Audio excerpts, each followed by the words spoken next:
Hey guys, what's going on? John here from What's Spinning, here tonight to chat about this new Rico Nasty album, Nightmare Vacation. Rico Nasty is a Maryland-based MC, and her early days, the days of her Sugar Trap mixtape, she kind of interested me from afar.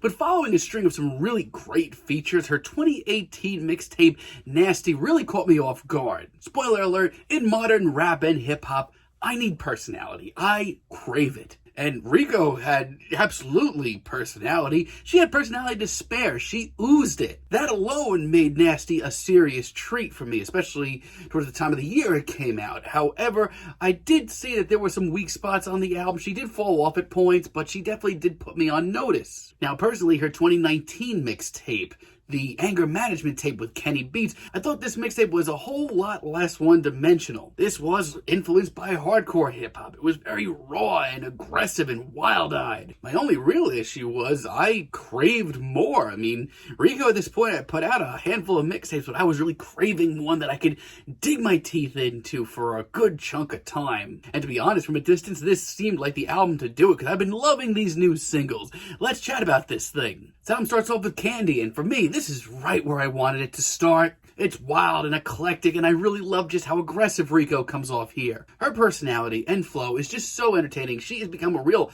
titan in modern hardcore hip-hop. And honestly, this track has just the right amount of swagger to it. In a lot of ways, this track really sums up what I've loved about Rico Nasty over the years. I mean, if you're new to her stuff and are into modern hip-hop, definitely want to try this out. iPhone, on the other hand, is just batshit insane, man. I've been loving this track for months now. I love the sort of future pop and HyperPop influences here. It shows her work with 100 Gex and Charlie XCX has really paid off. The glistening production is nice as well as her completely ridiculous performance here. It's just so charismatic and wild, and while, yes, not exactly the hardcore hip-hop we've heard from her over the last few years, I would not be opposed to hearing more of this. I love this. Even some of the sung vocals here come off really well. STFU is also really great. I just love hearing Rico at her most caffeinated and absurd.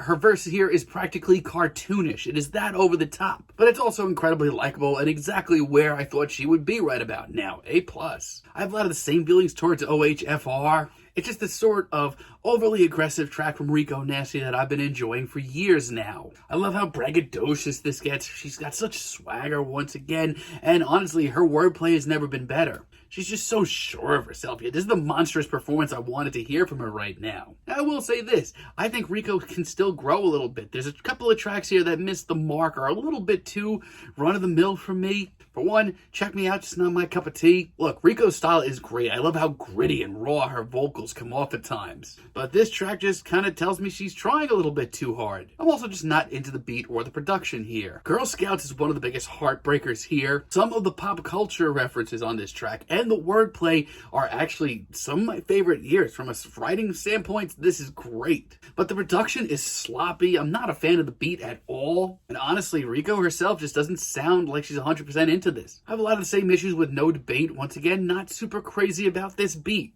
And her performance here is just sort of average. It's not bad, but this reminds me of times like on Nasty or Anger Management where things got a little bit one-dimensional. Not only that, but on tracks like this, I feel like her personality is actually stifled a little bit. And Tenfo, once again, reminds me of everything that was sort of missing in the early days of Rico Nasty. It's fine, this track, but I just feel like Rico, once again, comes off a little stiff. I mean, sure, trust me, she still goes pretty damn hard here. But I personally just think she could do a lot more with a lot less. I just think she could do a whole lot more with a whole lot less. She's proved that here. But the rest of this album is freaking great. That she pushes a lot of boundaries. She takes a lot of risks. Most of them take off. And really, honestly, this just seems like a happening. This just seems like the arrival of Rico Nasty that I've wanted to hear for years. Don't Like Me featuring Don Toliver and Gucci Mane is fantastic. But this is a kind of track that I didn't expect to hear. It's a little bit more streamlined sounding. It's a little bit more modern. Like, I could actually see this played on some radio stations.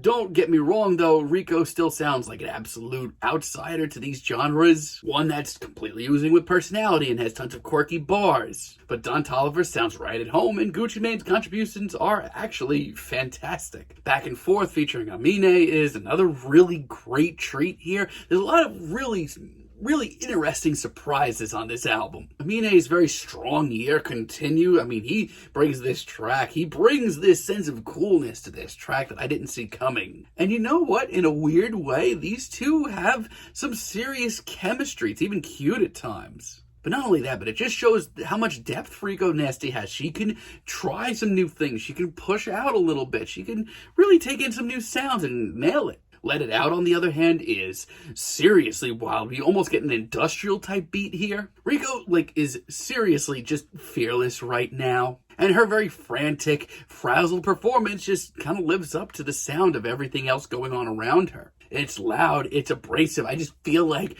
Rico is moments away from reaching out from my speaker and slapping me in the face.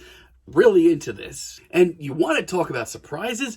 Losers featuring Trippie Redd is a gem. I love the guitar-driven beat. I love the smoothness in Rico's performance here while still remaining just as quirky and pop culture-centric. And Trippie Redd, who I have never been a fan of, sounds right at home here. As a matter of fact, with Rico Nasty here to balance him out, this just works all around. And with Pussy Poppin', I mean, if you can handle WAP, you can definitely handle this. I mean, it's a hyper rap sex jam. I mean, if you're into that, you're gonna love this. I actually think it breaks up the album nicely. I mean, even Rico here acknowledges that this is something new for her that she doesn't usually do. It's true, but it's steamy and sexy in parts, but it also just shows more of Rico's personality, which is great. And Own It really ends off this album on a really strong note, too. Her flow is fantastic. I love the carefree beat here. I mean, yeah, you can make the argument that this is a little bit more mainstream sounding. She sounds a little bit more subdued, but no pun intended, I think she owns it. We also get some bonus tracks, the Slap a Bitch and Slap a Bitch remix. Both are fine. Honestly, I'm digging this overall. This kind of is what I wanted to hear from a debut in Rico Nasty. No, it's not perfect. She can still improve. When it gets a little one-dimensional, things get sloppy real fast. But the fact of the matter is, Rico Nasty has personality to spare. She takes risks, and 90% of the time, they pay off in a big way. She's got charisma. I love her flow. This is just a really fun end-of-the-year rap tape, and it kind of lives up to my expectations. I'm really enjoying this. I'm feeling a decent 8 on this thing, but let me know what you guys think down below. If you like the video, be sure to give us a like, give us a subscribe, and let me know down below what you would like for me to chat about in the future. And until next time, have a great day, guys.